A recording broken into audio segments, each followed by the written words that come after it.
Hey YouTube, Diesel Dan here. I want to make a video on addressing some of the comments I'm getting. Getting a lot of them on the mechanic shortage video and some other ones. So they all seem to be kind of the same. Most of the comments I'm getting are agreeing with everything. So I just want to elaborate on a couple things. So maybe we'll answer some of the questions because a lot of them just keep repeating each other. I want to start off with thanking everybody. We just broke 400 subscribers, so the channel's really starting to gain momentum now. So I'm trying to keep it simple, trying to keep it light. I don't want to do any politics. I don't want to feud with anybody or argue, or, you know, your beliefs are your beliefs, my beliefs are mine.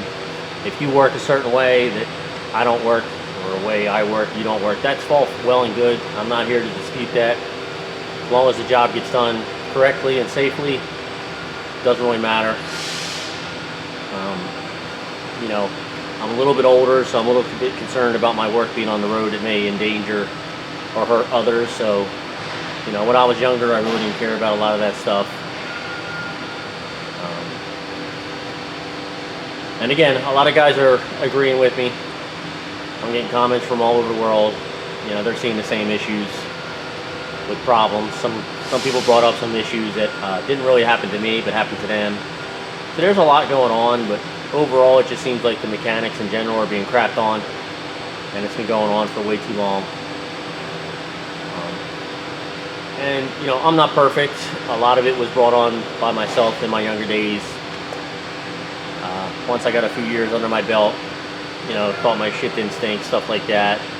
You know, they can't fire me, they need me, blah, blah, blah, stuff like that. So, you know, my attitude and actions weren't always the best and got me in a little bit of trouble. So I'm willing to admit that. You know, I'm not perfect. I think I'm, you know, pretty much a little bit above average mechanic. Got a lot of experience in certain areas that some guys don't. So, you know, I guess on a scale of 1 to 10, I would believe I'm a 7. Definitely not 10. I'm not perfect in any shape or form. So, with that being said, I guess I'll move on. Overall, what I'm getting from the comments is, you know, we all at one point enjoyed what we do for a living. We enjoy fixing stuff, working with our hands, and that's how I believe it all started for most of us. And it's a shame because now it's a job that we have to do day in and day out. So it's really not as fun as it was when we first started out. I understand that. Like I said before, I still enjoy what I do. I don't always enjoy where I'm working, but overall, you know, it could be worse. You know, I'm getting hit with a lot of side work thing, a lot of guys with woulda, coulda, shoulda stuff. And I get all that. I mean, this stuff was, you know, 12, 15 years ago. Things were a little bit different then.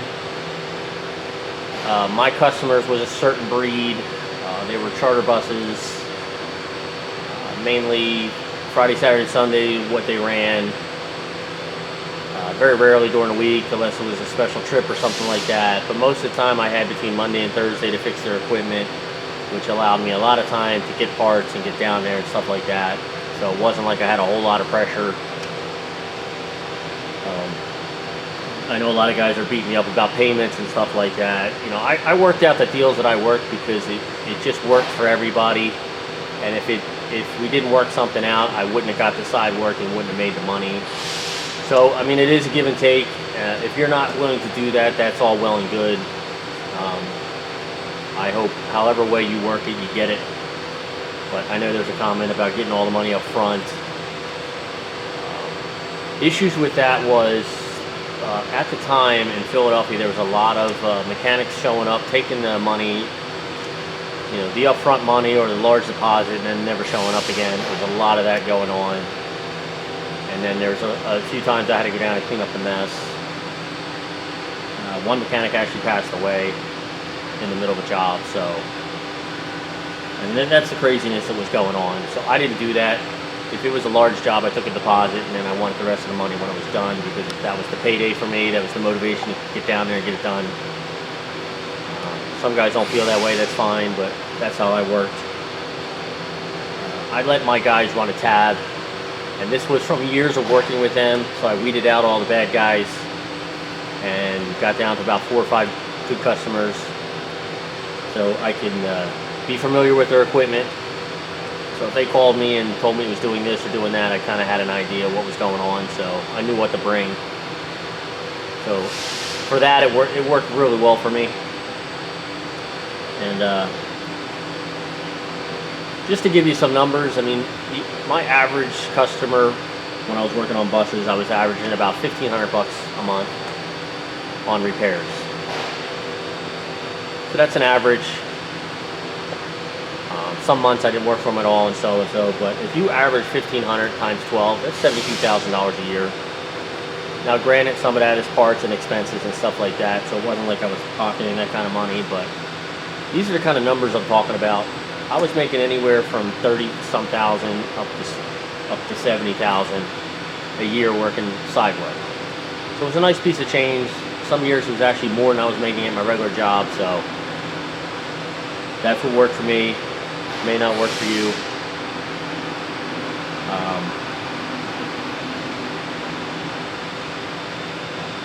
Opening up a business, I'm getting a lot of that. A lot of guys are saying it's the best time ever, just work for yourself.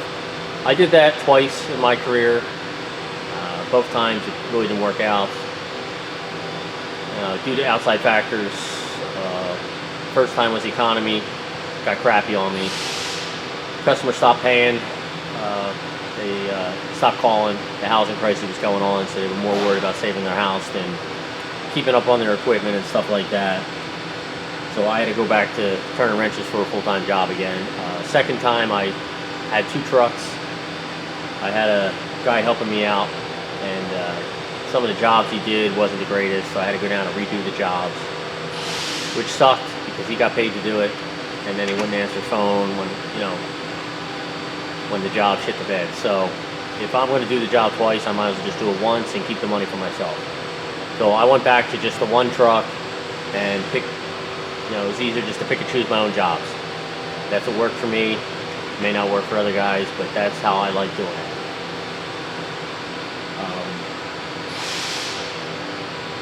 For the younger people coming in, I get a lot of questions from younger people.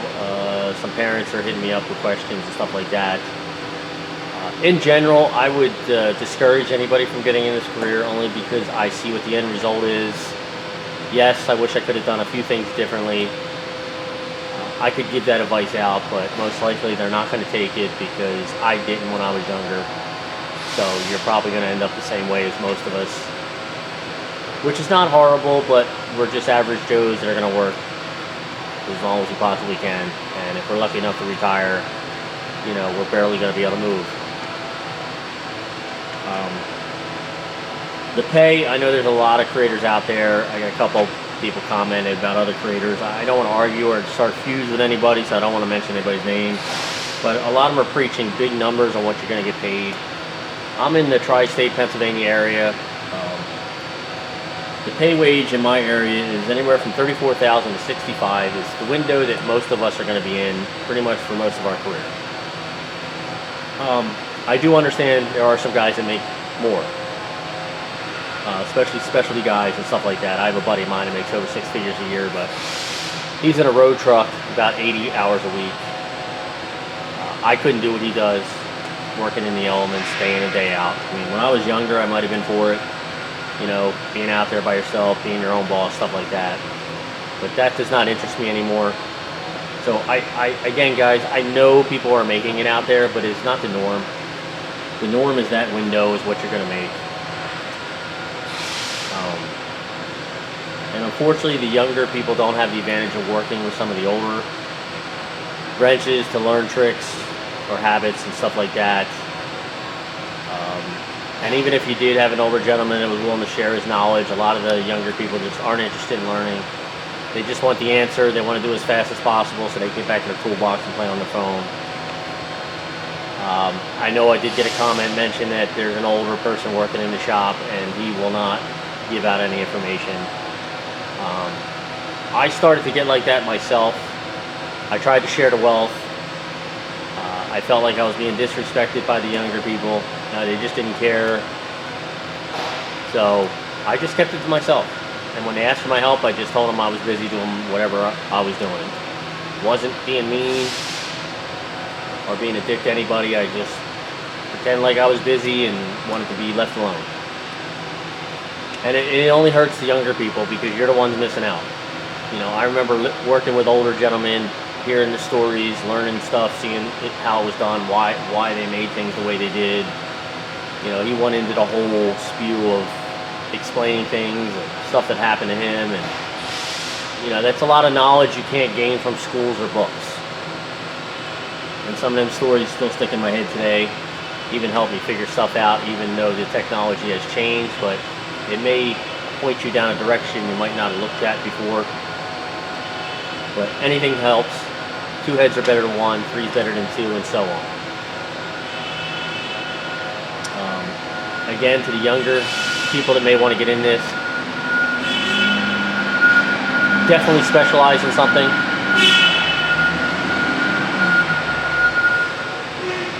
That would be my biggest advice to anybody. Specialize in something, that way it'll keep you from doing all the bull work.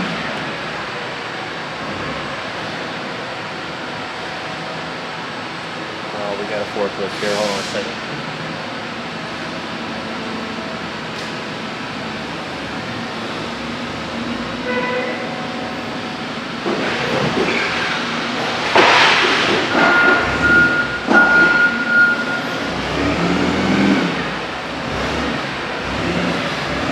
Yeah, specializing is the main thing I would definitely advise any young person coming into this. Specialize in something, and it will keep you out of the pit.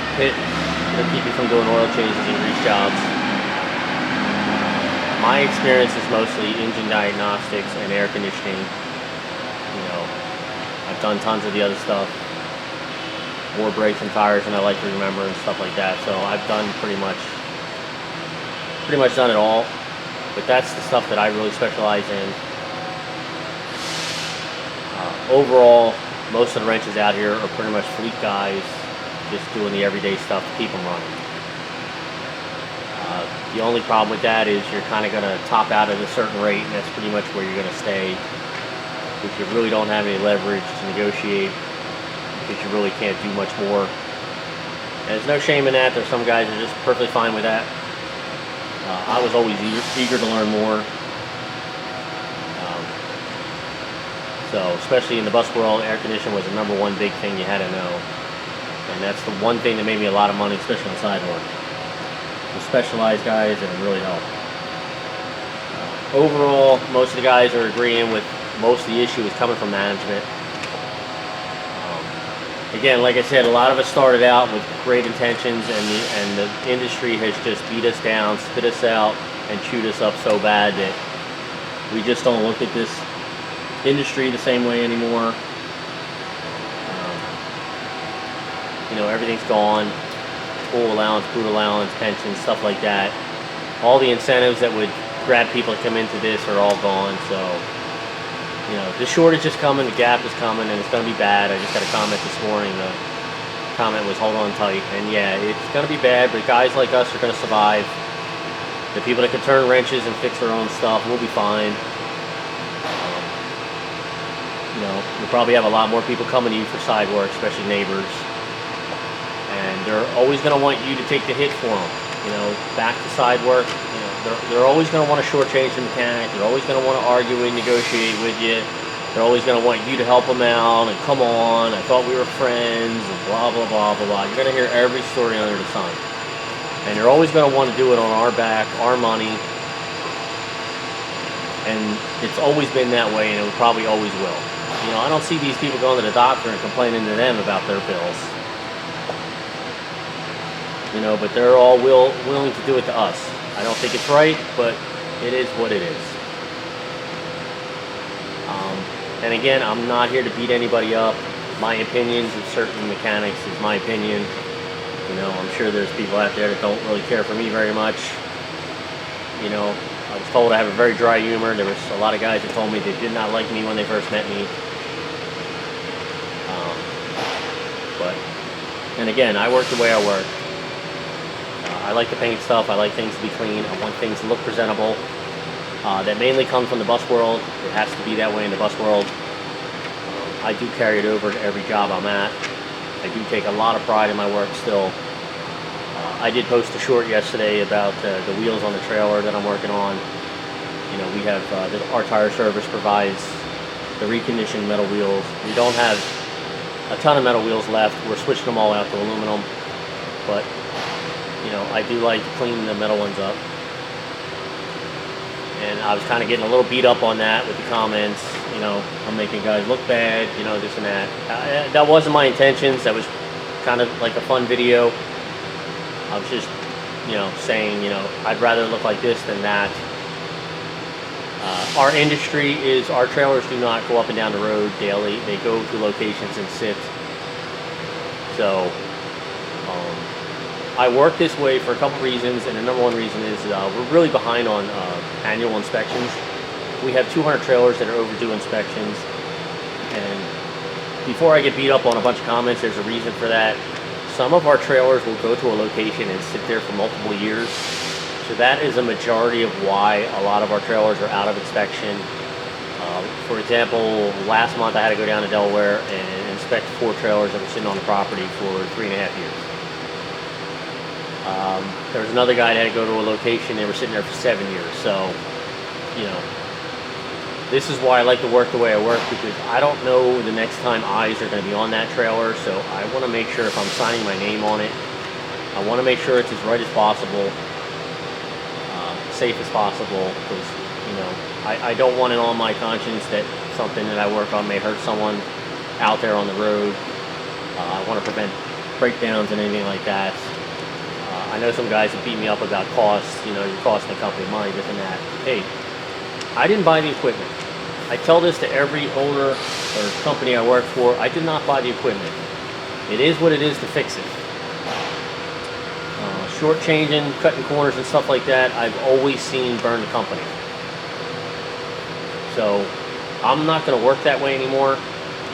Where I'm at here is pretty laid back.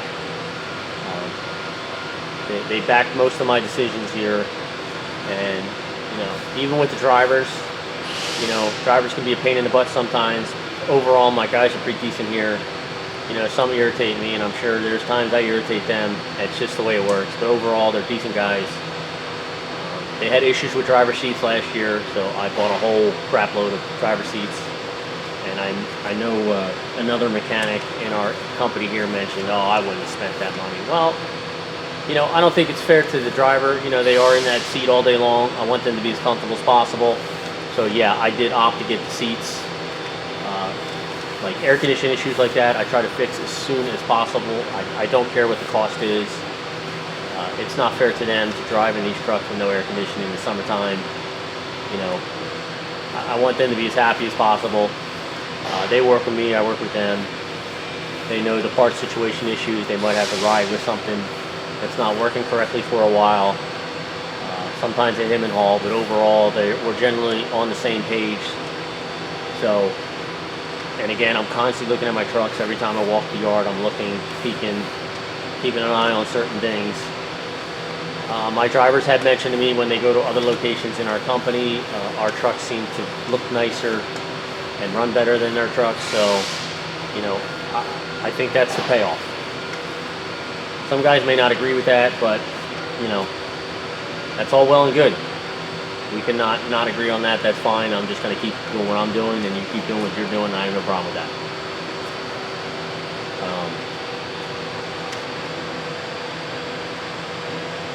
And, you know, it is what it is. I hope this answers some of the questions.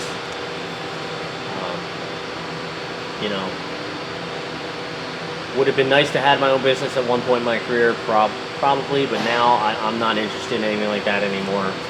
I see a lot of shops closing, more shops closing down than opening up in my area. Things are really bad up here.